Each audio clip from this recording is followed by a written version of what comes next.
الحمد لله نحمده ونستعينه ونؤمن به ونتوكل عليه ونعوذ بالله من شرور أنفسنا ومن سيئات أعمالنا من يهده الله فلا مضل له ومن يضلل فلا هادي له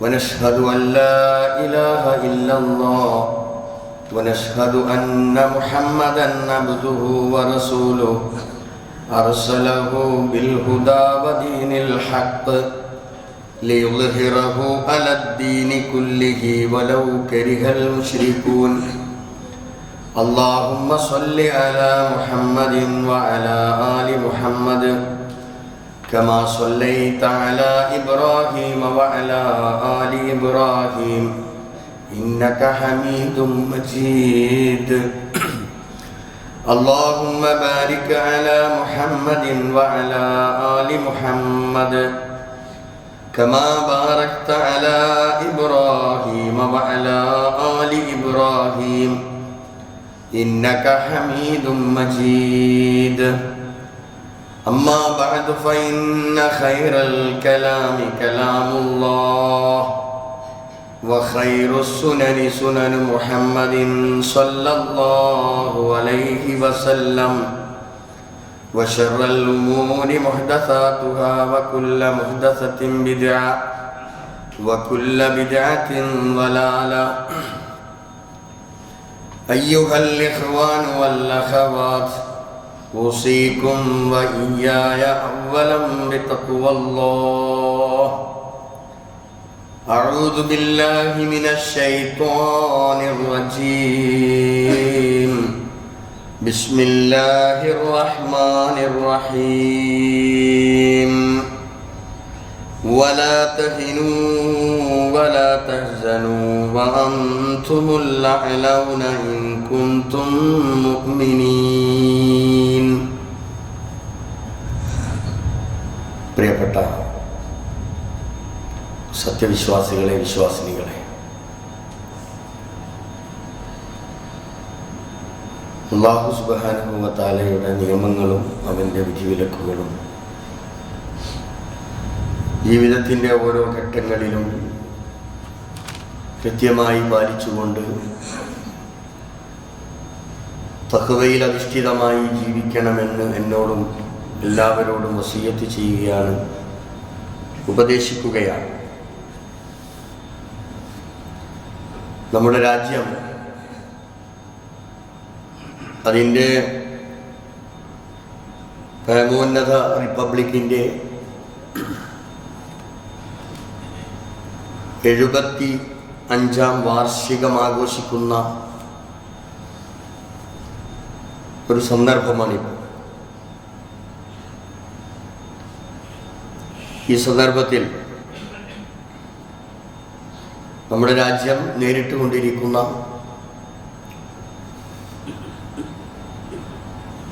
ഭയാനകമായ അവസ്ഥകളെക്കുറിച്ചും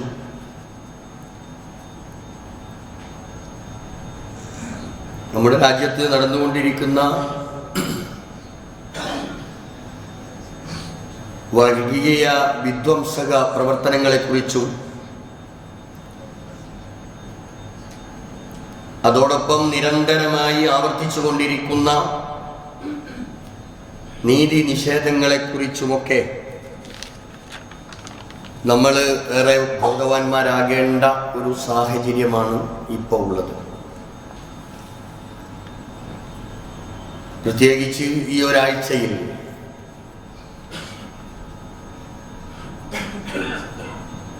നമ്മുടെ രാജ്യം ഏറെ അപകടത്തിലേക്ക് നീങ്ങിക്കൊണ്ടിരിക്കുന്നുവോ എന്ന് സംശയിച്ചു കൊണ്ടിരിക്കുകയാണ്.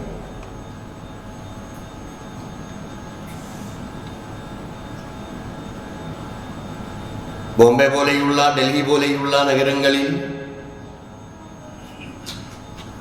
ഏറെ ഭയപ്പെടുത്തുന്ന തരത്തിലുള്ള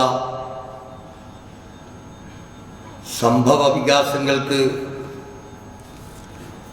സാക്ഷിയായിക്കൊണ്ടിരിക്കുകയാണ്. ഏതു സന്ദർഭത്തിലും കേരളത്തിലേക്കും വന്നുകൂടായികയില്ല അത് പടർന്നു പിടിക്കാൻ സാധ്യതയുണ്ട് എന്ന് ഇന്റലിജൻസ് റിപ്പോർട്ടുകളും സൂചിപ്പിക്കപ്പെടുന്നുണ്ട്. ഞാൻ സൂചിപ്പിച്ചു വരുന്നത് ഇന്ത്യയുടെ 75ാം റിപ്പബ്ലിക്കിന്റെ ഈ ഒരു സന്ദർഭത്തിൽ പോലും സമാധാനമായ അന്തരീക്ഷം നഷ്ടപ്പെട്ടുകൊണ്ടിരിക്കുന്നു. ജാതിയുടെ പേരിൽ, മതത്തിൻ്റെ പേരിൽ ഇത്രമാത്രം വർഗീയതയെ വെച്ച് പുലർത്തി രാജ്യത്ത് കുഴപ്പങ്ങൾ ഉണ്ടാക്കിക്കൊണ്ടിരിക്കുമ്പോൾ പ്രത്യേകിച്ച് വിശ്വാസികൾക്ക് ഒരുപാട് ബാധ്യതകളുണ്ട്. അവർ ചെയ്യേണ്ടതായിട്ടുള്ള ഒരുപാട് സംഗതികളുണ്ട്. ആരുടെ പ്രാർത്ഥനയാണ്, ആരുടെ ദുആയാണ് അല്ലാഹു സ്വീകരിക്കപ്പെടുന്നത് എന്ന് പറയാൻ കഴിയില്ല. എല്ലാവരും ആത്മാർത്ഥമായി എല്ലാ സന്ദർഭങ്ങളിലും പ്രാർത്ഥിച്ചുകൊണ്ടിരിക്കേണ്ട ഒരു സന്ദർഭമാണിത്. നമ്മളൊക്കെ മനസ്സിലാക്കിയതുപോലെ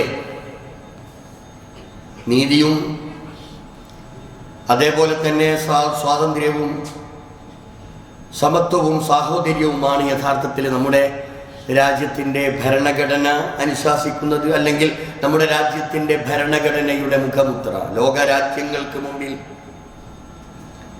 നമ്മുടെ രാജ്യം ഉയർന്നു നിൽക്കുന്നതോ അല്ലെങ്കിൽ അതിൻ്റെ കരുത്ത് തെളിയിക്കുന്നതോ ആയ ഒരു സംഗതിയാണിത്. യഥാർത്ഥത്തിൽ അത്രമാത്രം മറ്റു രാജ്യങ്ങൾക്ക് പോലും മാതൃകയാവുന്ന തരത്തിലേക്ക് ഉയർന്നിട്ടുള്ള ഒരു ഭരണഘടനയുള്ള നമ്മുടെ ഈ രാജ്യം ആ ഭരണഘടനയെ മാറ്റാൻ പോകുന്നു എന്നതിനപ്പുറം ഇന്ത്യയെ തന്നെ മുറിച്ചു കളയണം എന്നാഗ്രഹിക്കുന്ന ഒരു പറ്റം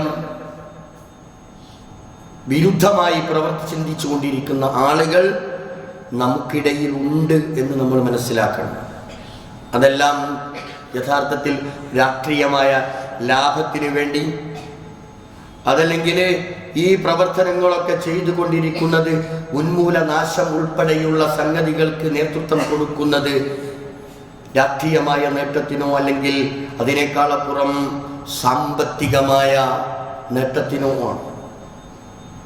ഇവിടെ ധർമ്മവും അധർമ്മവും തമ്മിലുള്ള പോരാട്ടങ്ങൾ അതിൻ്റെ പോർക്കളത്തിൽ വെച്ച് നടക്കുമ്പോൾ നമ്മുടെ രാജ്യത്ത് പലപ്പോഴും അധർമ്മങ്ങൾക്ക് വിജയം കിട്ടിക്കൊണ്ടിരിക്കുക സ്വാഭാവികം മാത്രമാണ്. അപ്പോൾ ഇവിടെ ഇത്തരം നടന്നുകൊണ്ടിരിക്കുന്ന ഈ വിഷയങ്ങളൊക്കെ തന്നെയും രാഷ്ട്രീയമായ ലാഭമാണ് ഇതിൻ്റെ പിന്നിലുള്ളത്, അതല്ലെങ്കിൽ സാമ്പത്തികമായ നേട്ടമാണ്.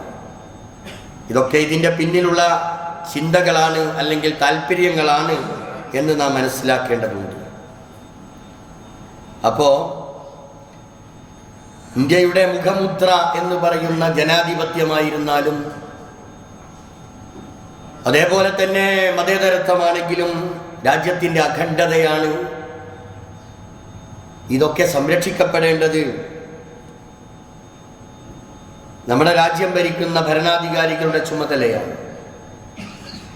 യഥാർത്ഥത്തിൽ ഈ ജനാധിപത്യവും മതേതരത്വവും തകർത്തെറിയുകയും അതൊക്കെ നശിപ്പിച്ച് രാജ്യത്തിൻ്റെ അഖണ്ഡത തന്നെ തകർത്തെറിയുവാനുള്ള തീവ്രമായ ശ്രമങ്ങൾ ഒരു ഭാഗത്ത് നടന്നുകൊണ്ടിരിക്കുമ്പോൾ നമുക്ക് കാണാൻ കഴിയുന്നത് ഈ മൂല്യങ്ങളെയൊക്കെ തന്നെയും ഒരു വലിയ കയറിട്ട് ഇതിങ്ങനെ വലിച്ച് അതിങ്ങനെ കൊണ്ടുപോകുന്നതായിട്ടാണ് നമ്മൾ കാണുന്നത്. അപ്പം അത്രയും ഭീകരമായ, പേടിപ്പെടുത്തുന്ന, വല്ലാതെ വിഷമതകൾ ഉണ്ടാക്കിക്കൊണ്ടിരിക്കുന്ന സംഭവങ്ങൾക്ക് സാക്ഷ്യം വഹിച്ചു കൊണ്ടിരിക്കുകയാണ്. നമ്മൾ എന്ത് ചെയ്യണം? ഒരു വിശ്വാസിക്ക് ഇതിലൊക്കെ കൃത്യമായ നടപടിക്രമങ്ങളുണ്ട്. നമ്മുടെ രാജ്യം അനുശാസിക്കുന്ന അല്ലെങ്കിൽ നമ്മുടെ ഭരണഘടന നമ്മൾക്ക് നൽകുന്ന ഒരവകാശം ഏതൊരാൾക്കും ഏതു മതത്തിലും ഏത് വിശ്വാസവും അനുസരിച്ച് ജീവിക്കാൻ മാത്രമല്ല, താൻ വിശ്വസിച്ച, താൻ മനസ്സിലാക്കിയിട്ടുള്ള ആദർശങ്ങളോ ആശയങ്ങളോ അത് ശക്തമായി പ്രചരിപ്പിക്കുവാനും സ്വാതന്ത്ര്യം നൽകുന്ന ഒരു രാജ്യം എന്ന നിലയിൽ അത് നമ്മുടെ അവകാശമാണ്. അത് ഭരണഘടന നമുക്ക് നൽകുന്ന അവകാശമാണ്. ഇതൊക്കെ ഒരു വിശ്വാസി മനസ്സിലാക്കണം.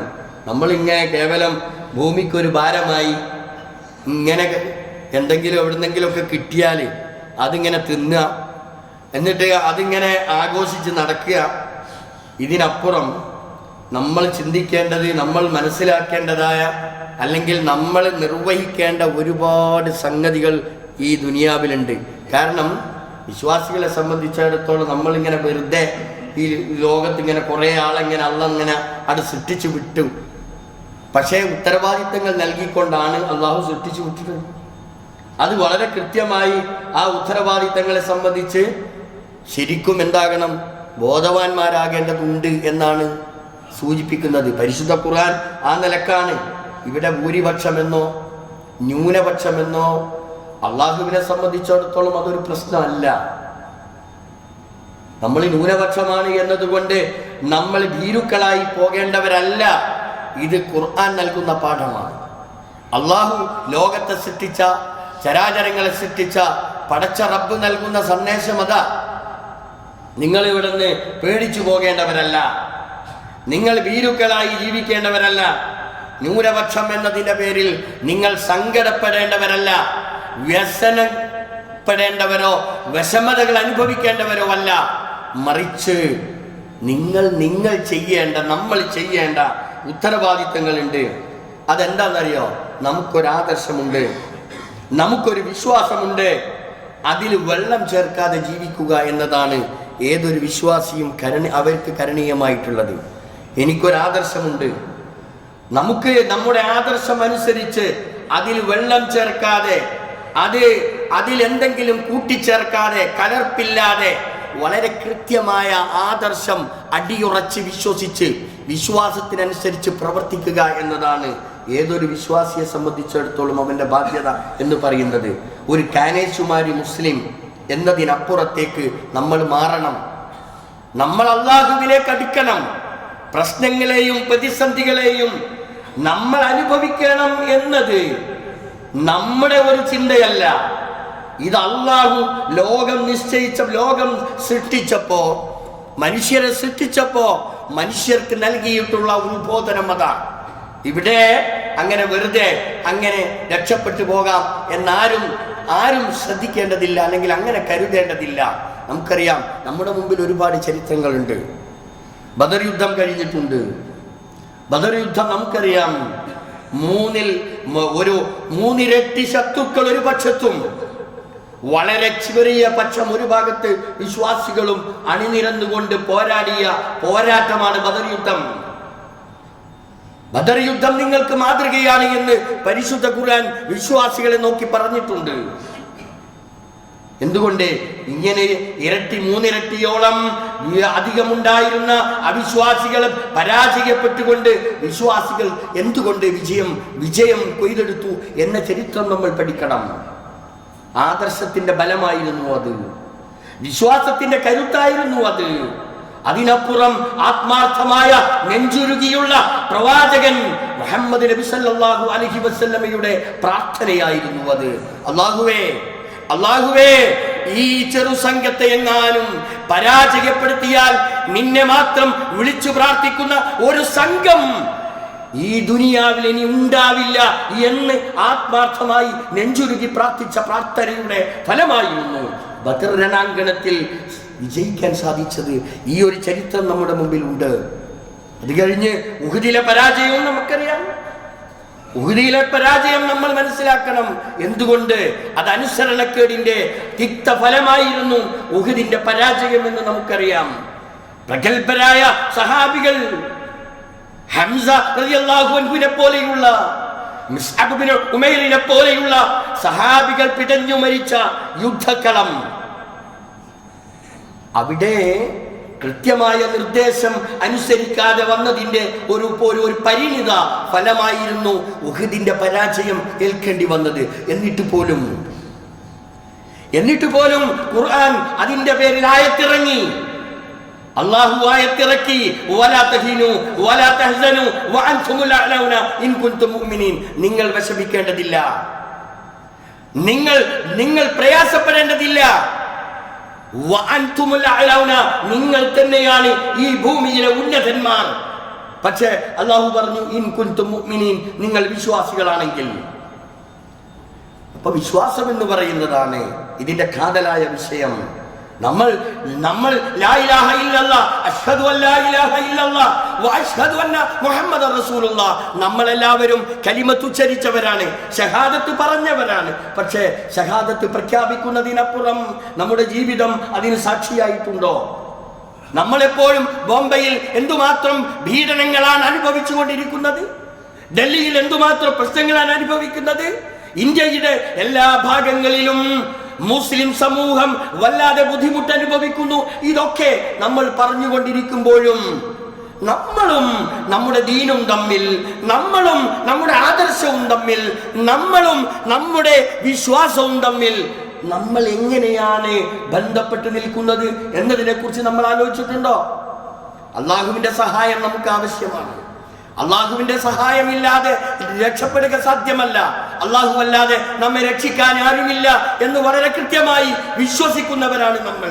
അള്ളാഹുവിന്റെ സഹായം ഇറങ്ങണം എന്നുണ്ടെങ്കിൽ നമ്മൾ അള്ളാഹുവിലേക്ക് അടുക്കണം, നിരന്തരമായി നമ്മൾ അള്ളാഹുവിലേക്ക് അടുക്കണം. ഇവിടെ എന്തുകൊണ്ട് എന്ന ചോദ്യത്തിന് ഉത്തരം നമ്മൾ തന്നെയാണ്. നമ്മൾ അള്ളാഹുവിലേക്ക് അടുക്കുന്നില്ല, നമ്മൾ അള്ളാഹുവിനോട് ആത്മാർത്ഥമായി പ്രാർത്ഥിക്കുന്നില്ല. അപ്പോ വളരെ കൃത്യമായ തെളിവുകളും വളരെ കൃത്യമായ പാഠങ്ങളും നമ്മുടെ മുമ്പിൽ അല്ലാഹു തആല വളരെ കൃത്യമായി നമ്മൾക്ക് വിവരിച്ചു തന്നിട്ട് പോലും നമ്മൾ അതൊന്നും ചെയ്യാൻ തയ്യാറല്ല. നമ്മൾക്ക് എളുപ്പത്തിൽ കുറുക്കു വഴിയിലൂടെ എളുപ്പത്തിൽ അങ്ങ് രക്ഷപ്പെടാം എന്നാണോ നമ്മൾ ആഗ്രഹിക്കുന്നത്? അങ്ങനെ സ്വർഗം കിട്ടുമെന്ന് ആരെങ്കിലും ആഗ്രഹിക്കുന്നുണ്ടോ? ചുളുവിലൂടെ രക്ഷപ്പെടാം, അത് ഭൂമിയിൽ ഭൗതികമായ നമ്മുടെ മറ്റു കാര്യങ്ങളൊക്കെ താൽക്കാലികമായി ചെറിയ ചെറിയ കുറുക്കു വഴികളിലൂടെ വിദ്യകളിലൂടെ ഒക്കെ നമുക്ക് രക്ഷപ്പെടാൻ സാധിക്കും. എന്നാൽ സ്വർഗം അത്ര എളുപ്പമല്ല. സഹിക്കാനും പൊറുക്കാനും ഒക്കെ നമ്മൾക്ക് സാധിക്കണം. ഖുർആൻ പറഞ്ഞല്ലോ, അം ഹസിബ്തും നിങ്ങൾ വിചാരിക്കുന്നുണ്ടോ അൻ തദ്ഖുലുൽ ജന്ന, നിങ്ങൾ അങ്ങ് പെട്ടെന്ന് സ്വർഗത്തിൽ അങ്ങ് എത്തിച്ചേരാം എന്നാരെങ്കിലും വിചാരിക്കുന്നുണ്ടോ? വലമ്മ യഅലമില്ലാഹു അല്ലദീന ജാഹദു മിൻകും വയഅലമ സ്വാബിരീൻ, നിങ്ങളിൽ ആരൊക്കെയുണ്ട് അള്ളാഹുവിന്റെ മാർഗത്തിൽ ധർമ്മ സമരം നടത്തുന്നത്? നിങ്ങൾ ക്ഷമിച്ചുകൊണ്ട് സഹിച്ചുകൊണ്ട് അള്ളാഹുവിന്റെ മാർഗത്തിൽ പോരാട്ടം നടത്തുന്നത് ആര് എന്ന് കൃത്യമായി അള്ളാഹു തആല മനസ്സിലാക്കണം.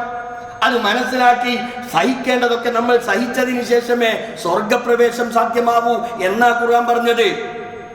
അങ്ങനെ എളുപ്പത്തിൽ രക്ഷപ്പെടാം എന്ന് ആരും വിചാരിക്കേണ്ട. നമ്മുടെ കൂട്ടത്തിലുള്ള മുനാഫിക്കുകൾ, കപടന്മാർ ആരാണ്? നമ്മുടെ കൂട്ടത്തിലുള്ള സത്യത്തെ നിഷേധിക്കുന്നവർ ആരാ? ഇതൊക്കെ വളരെ കൃത്യമായി അല്ലാഹു തആല നോക്കിക്കൊണ്ടിരിക്കുകയാ. അപ്പം ഭൗതികമായ കാര്യലാഭത്തിന് വേണ്ടി, നേതൃത്വത്തിന് വേണ്ടി, നമ്മുടെ കാര്യം നേടിയെടുക്കുന്നതിന് വേണ്ടി ആദർശത്തെയൊക്കെ വേറെ ഒരു ഭാഗത്തേക്ക് തള്ളിവിട്ടുകൊണ്ട് നമ്മുടെ നീക്കം ഒരിക്കലും ശരിയല്ല. ആദർശബന്ധിതമായ ഒരു ജീവിതം പടുത്തുയർത്താൻ നമ്മൾക്ക് സാധിക്കേണ്ടതുണ്ട്. അപ്പൊ സ്വർഗപ്രവേശനം അല്ലെങ്കിൽ സ്വർഗത്തിലേക്ക് അങ്ങ് കയറുക എന്നത് അത്ര എളുപ്പമുള്ള കാര്യമല്ല. സഹിക്കേണ്ടതൊക്കെ ഈ ദുനിയാവിൽ വെച്ച് തന്നെ നമ്മൾ സഹിക്കണം. അത് ഇൻഡിവിജ്വലായിട്ടാകാം, കുടുംബപരമായിട്ടാകാം, മറ്റ് സാമൂഹികമായിട്ടാകാം, ഏത് നിലക്കാണെങ്കിലും ശരി, അതൊക്കെ നമ്മൾ കൃത്യമായി അനുഭവിച്ചതിന് ശേഷം മാത്രമേ നമ്മൾക്ക് സ്വർഗത്തിലെത്തിച്ചേരാൻ കഴിയൂ. തീർന്നില്ല. അല്ലാഹു സുബ്ഹാനഹു വ തആല വീണ്ടും നമ്മെ ബോധ്യപ്പെടുത്തുന്നത്, അം ഹസിബ്തും, നിങ്ങൾ വിചാരിക്കുന്നുണ്ടോ അൻ തദ്ഖുലുൽ ജന്ന, സ്വർഗത്തിലേക്ക് അങ്ങ് ഓടിപ്പോകാമെന്ന് നിങ്ങൾ ആരെങ്കിലും വിചാരിക്കുന്നുണ്ടോ? വലമ്മ യഅതികും മസലുൽ ലദീന ഖലൗ മിൻ ഖബ്ലികും, നിങ്ങൾക്ക് മുമ്പ് കഴിഞ്ഞു പോയിട്ടുള്ള സമൂഹത്തിലുള്ള ആളുകൾ അനുഭവിച്ചിട്ടുള്ള പീഡനത്തിന്റെ നിരന്തരമായ കഥകൾ നമ്മൾക്കൊക്കെ അറിയാം. അങ്ങനെ കുറെ ആളുകൾ സഹിച്ചു പോയിട്ടുണ്ട്. സ്വന്തം ശരീരം ഈർച്ചവാളുകൊണ്ട് നേർക്ക് നേരെ നടുക പിളർത്തിയ സംഭവം ഇസ്ലാമിക ചരിത്രത്തിൽ ഉണ്ടായിട്ടുണ്ട്. നെഞ്ചത്ത് വലിയ പാറക്കല്ലുകൾ വെച്ച് ചുട്ടുപൊള്ളുന്ന മണലിലൂടെ വലിച്ചേച്ച ബിലാൽ റളിയല്ലാഹു അൻഹുവിനെ അല്ലാഹു അഹദ് എന്ന് ഉരുവിടുകയല്ലാതെ വേറെ ഒന്നിനും സാധ്യമല്ലാത്ത വിധം അത്രമാത്രം ശത്രുക്കളുടെ പീഡനങ്ങൾ അനുഭവിക്കേണ്ടി വന്ന ചരിത്രം നമ്മുടെ മുമ്പിലുണ്ട്. അതുകൊണ്ട് ഖുർആൻ പറയുന്നു, മസ്സത്തുഹുമുൽ ബഅസ, നിങ്ങൾക്ക് വിഷമതകൾ അനുഭവിക്കേണ്ടി വരും, നിങ്ങൾക്ക് ബുദ്ധിമുട്ടുകൾ ഒരുപാട് സഹിക്കേണ്ടി വരും, കഷ്ടപ്പാടിന്റെ ദുരിതങ്ങളുടെ മാറാപ്പുകൾ പേറേണ്ടി വരും. ഇതൊക്കെ ഞാനും നിങ്ങളും അനുഭവിച്ചേ മതിയാകൂ. ഈ ദുനിയാവില് നമ്മൾ മരിക്കുന്നതിന് മുമ്പ് നമ്മൾ അനുഭവിക്കേണ്ടതുണ്ട്. പോരാ, പണ്ട് കാലങ്ങളിൽ ഇതൊക്കെയും അനുഭവിച്ചു പോയിട്ടുള്ളവര് അവരുടെ ചരിത്രമാക്കുവാൻ പറഞ്ഞിരുന്നത് അവസാനിപ്പിച്ചില്ല. വസുൽസിലു, കിടുകിട വിറപ്പിക്കപ്പെട്ടിട്ടുണ്ട്. ഏതുവരെ എന്നറിയോ? ഹത്താ യഖൂല റസൂൽ, അല്ലാഹുവിന്റെ റസൂല് പോലും പറഞ്ഞുപോയി, വല്ലദീന ആമനൂ മഅ, റസൂലുള്ളാഹിയിൽ വിശ്വസിച്ചിട്ടുള്ള സഹാബികളും പറഞ്ഞു, മതാ നസ്റുല്ലാഹ്, എപ്പോഴാണ് അല്ലാഹുവിന്റെ സഹായം? സഹിക്കേണ്ടിടത്തോളം സഹിച്ച് അങ്ങേ തലയിലെത്തിയ സമയത്താ ചോദിക്കുന്നത്, മതാ നസ്റുല്ലാഹ്, അല്ലാഹുവിന്റെ സഹായം എപ്പോഴാണ്? ഖുർആൻ പറയുന്നു, അല്ലാഹു പറയുന്നു, അലാ, അറിയണം, ഇന്ന നസ്റുല്ലാഹി ഖരീബ്, അല്ലാഹുവിന്റെ സഹായം ഇതാ സമീപത്തുണ്ട്. ഇതാണ് വിശ്വാസം എന്ന് പറയുന്നത്. ഈ ഒരു വിശ്വാസത്തിലേക്കാണ് നമ്മൾ എത്തേണ്ടത്.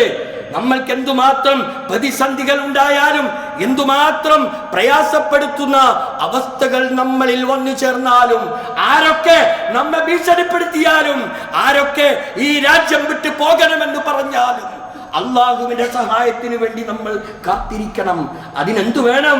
നമ്മൾ ഈമാനുള്ളവരാകണം.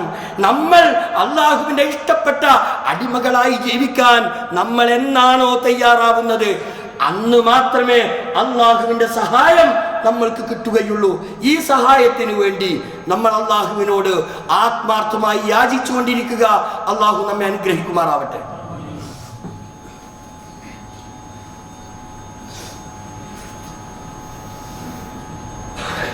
അൽഹംദുലില്ലാഹി റബ്ബിൽ ആലമീൻ വസല്ലല്ലാഹു അലൻ നബിയിൽ കരീം വഅലാ ആലിഹി വസഹ്ബിഹി അജ്മഈൻ. അയ്യുഹൽ ഇഖ്വാനു വൽ അഖ്വാത്ത്, ഉസീക്കും വഇയ്യായ സാനിയം ബിത്തഖ്വല്ലാഹ്. പ്രിയപ്പെട്ട സഹോദരി സഹോദരന്മാരെ,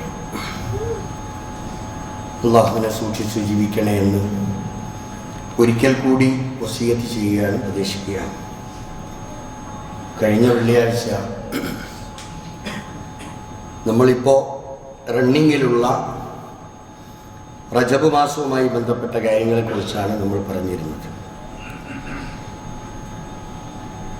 ഇത് നമ്മുടെ ഒരു പ്രവർത്തന മാസമാണ്. വരാനിരിക്കുന്ന മാസങ്ങളിലേക്ക് കൃഷി ഇറക്കേണ്ട ഒരു മാസമാണ് എന്നാണ് കഴിഞ്ഞ ഖുത്ബയിൽ നാം മനസ്സിലാക്കിയത്. എന്നാൽ അതിൻ്റെ പേരിൽ ഒരുപാട് അനാചാരങ്ങളും അന്ധവിശ്വാസങ്ങളും ഏറെ കുത്തി നിറക്കപ്പെട്ട ഒരു മാസം കൂടിയാണ് എന്ന് പറയാതിരിക്കാൻ നിർവാഹമില്ല. അതിലൊന്ന്, കാന റസൂലുള്ളാഹി സ്വല്ലല്ലാഹു അലൈഹി വസല്ലം ഇദാ ദഖല റജബ് മാസം നമ്മൾ പ്രത്യക്ഷപ്പെട്ടപ്പോൾ നമ്മുടെ സോഷ്യൽ മീഡിയ, അതേപോലെ തന്നെ നമ്മുടെ ഫോണുകൾ എല്ലാം പുതിയ സ്റ്റാറ്റസുകളുമായി രംഗത്ത് വന്നിട്ടുണ്ട്. അവിടെ രംഗത്ത് വന്നത് അല്ലാഹുമ്മ ബാരിക് ലനാ ഫീ റജബ് വ ശഅബാൻ വ ബല്ലിഗ്നാ റമളാൻ എന്ന് പറയുന്ന ഒരു ഹദീസും വെച്ചുകൊണ്ടാണ് നമ്മളെ സ്റ്റാറ്റസ് ഒക്കെ. ദിനായിരങ്ങൾ അന്ന് റജബ് മാസം പ്രത്യക്ഷപ്പെട്ടപ്പോൾ അങ്ങനെയായിരുന്നു. ഈ ഹദീസ് കള്ള ഹദീസാണ്, പച്ച ലൈഫായ ഹദീസാണ് ഈ ഹദീസ്. അല്ലാഹുമ്മ ബാരിക് ലനാ, അർത്ഥം ശരിയാണോ അല്ലേ എന്നതല്ല, അള്ളാഹുവിൻ്റെ റസൂല് പറഞ്ഞിട്ടില്ല. ഈ ഹദീസിൽ സിയാദ് അൻ നുമൈരി എന്ന് പറയുന്ന ഒരാൾ ഈ റിപ്പോർട്ടറിലുണ്ട്. ഹദീസ് നിദാന ശാസ്ത്രം അനുസരിച്ച് പണ്ഡിതന്മാർ ഇങ്ങനെ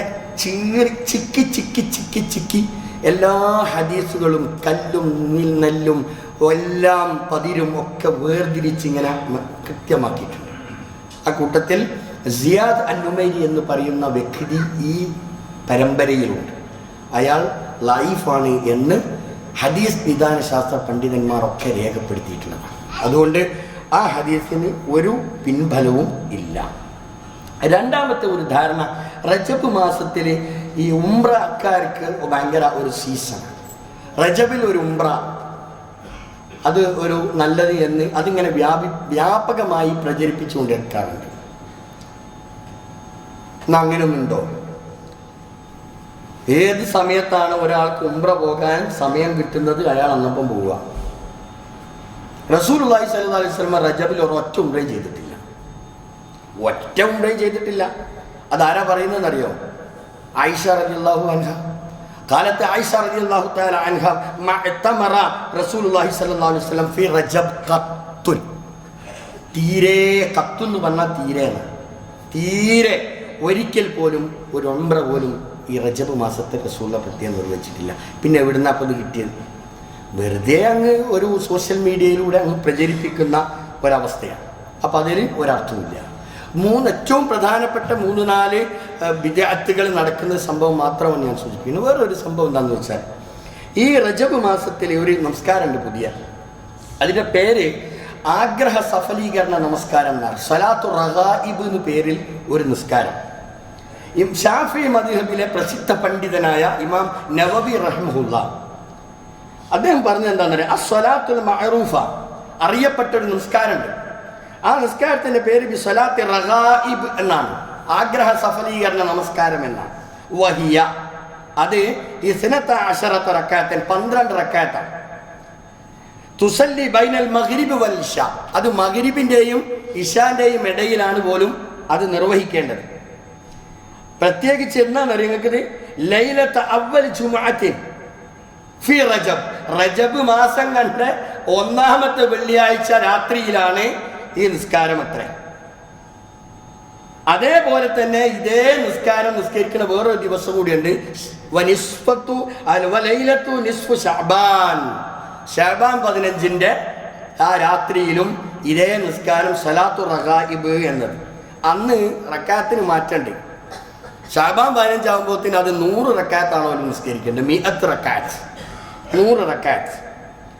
എന്നിട്ട് ഇമാം നവവി, ഷാഫി മദ്ഹബിലെ പ്രസിദ്ധ പണ്ഡിതനാണ് ഇമാം നവവി. ഇമാം നവവി പറയാണ്, വഹാതാനി, ഇത് രണ്ടും, അസ്വലാത്താനി, ഈ 2 നിസ്കാരവും, ആദ്യ വെള്ളിയാഴ്ചയാൽ തിരക്കേടില്ല, ശഅബാൻ 15 തിരക്കേടില്ല.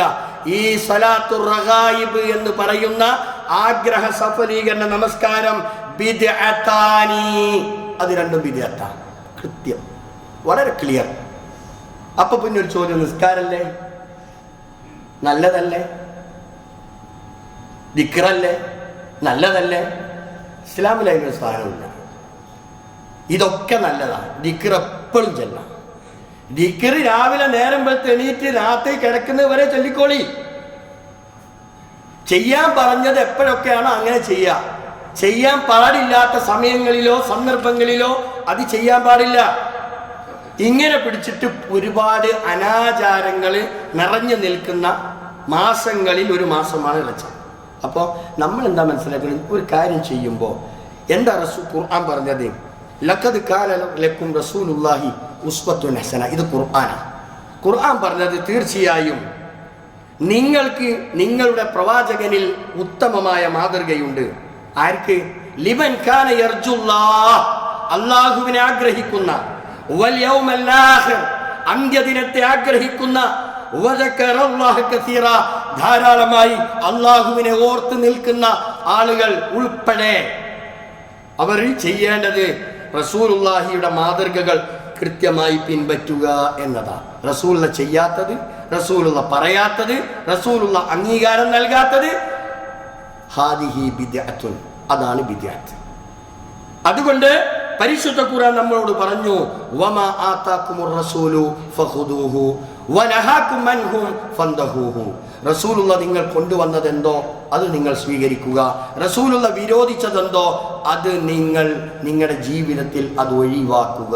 ഇതാണ് യഥാർത്ഥമായ സുന്നത്ത്. അള്ളാഹു നമ്മെ അനുഗ്രഹിക്കുമാറാവട്ടെ. സത്യം മനസ്സിലാക്കി ജീവിക്കുന്ന യഥാർത്ഥ മുത്തഖികളിൽ അള്ളാഹു തആല നമ്മെ എല്ലാവരെയും ഉൾപ്പെടുത്തി അനുഗ്രഹിക്കുമാറാവട്ടെ. പല തെറ്റുകളും കുറ്റങ്ങളും അറിവില്ലായ്മയുടെ പേരിലും മറ്റുമൊക്കെയായി നമ്മൾ ചെയ്തു പോയിട്ടുണ്ടെങ്കിൽ അല്ലാഹു തആല അവൻ്റെ മഹത്തായ ഫള് കൊണ്ട് അതെല്ലാം വിട്ട് പുറത്ത് മാപ്പാക്കി തരുമാറാകട്ടെ. നമ്മുടെ സ്വന്തം ജീവിതത്തിലും കുടുംബജീവിതത്തിലും എല്ലാം അള്ളാഹു സമാധാനവും ഐശ്വര്യവും നൽകി അനുഗ്രഹിക്കുമാറാകട്ടെ. മുസ്ലിം സമൂഹം രാജ്യത്തിൻ്റെ നാനാഭാഗത്തും പീഡിപ്പിക്കപ്പെടുന്നു. അല്ലാഹു തആലക്കല്ലാതെ അതിന് പരിഹാരം നൽകുക സാധ്യമല്ല. അല്ലാഹു തആല എല്ലാ പീഡനം അനുഭവിക്കുന്ന സഹോദരങ്ങൾക്കും കുടുംബത്തിനും ആശ്വാസവും സമാധാനവും നൽകി അനുഗ്രഹിക്കുമാറാവട്ടെ. രോഗികളായി കിടക്കുന്ന അനേകം ആളുകൾ നമ്മുടെ വീടുകളിലും ആശുപത്രികളിലുമായി കഴിഞ്ഞുകൂടുന്ന ആളുകളുണ്ട്. പണ്ഡിതന്മാർ ഒക്കെ പെട്ടെന്ന് ഓരോ രോഗത്തിനും അടിമപ്പെട്ടുകൊണ്ട് ആശുപത്രികളിലൊക്കെ കഴിഞ്ഞുകൂടുകയാണ്. അല്ലാഹു തആല അവരുടെ രോഗങ്ങൾക്കൊക്കെ ശമനം നൽകി അനുഗ്രഹിക്കുമാറാവട്ടെ. മരണപ്പെട്ടു പോയിട്ടുള്ള നമ്മുടെ ബന്ധുമിത്രാദികൾ, സ്നേഹിതന്മാർ, മാതാപിതാക്കൾ എല്ലാവർക്കും അല്ലാഹു തആല മഗ്ഫിറത്തും അർഹമത്തും നൽകി അവരെ അനുഗ്രഹിക്കുമാറാവട്ടെ. اللهم اغفر للمؤمنين والمؤمنات والمسلمين والمسلمات الأحياء منهم والأموات إنك مجيب الدعوات ويا قاضي الحاجات. ربنا اغفر لنا ولإخواننا الذين سبقونا بالإيمان فلا تجعل في قلوبنا غلا للذين آمنوا ربنا إنك رؤوف رحيم. اللهم أجرنا من النار، اللهم أجرنا من النار، اللهم اجعلنا من المسلمين واجعلنا من المتقين واجعلنا من المخلصين. اللهم مقلب القلوب ثبت قلوبنا على دينك. اللهم مصرف القلوب صرف قلوبنا على طاعتك. ربنا هب لنا من أزواجنا وذرياتنا قرة أعين واجعلنا للمتقين إماما. ربنا آتنا في الدنيا حسنة وفي الآخرة حسنة وقنا عذاب النار.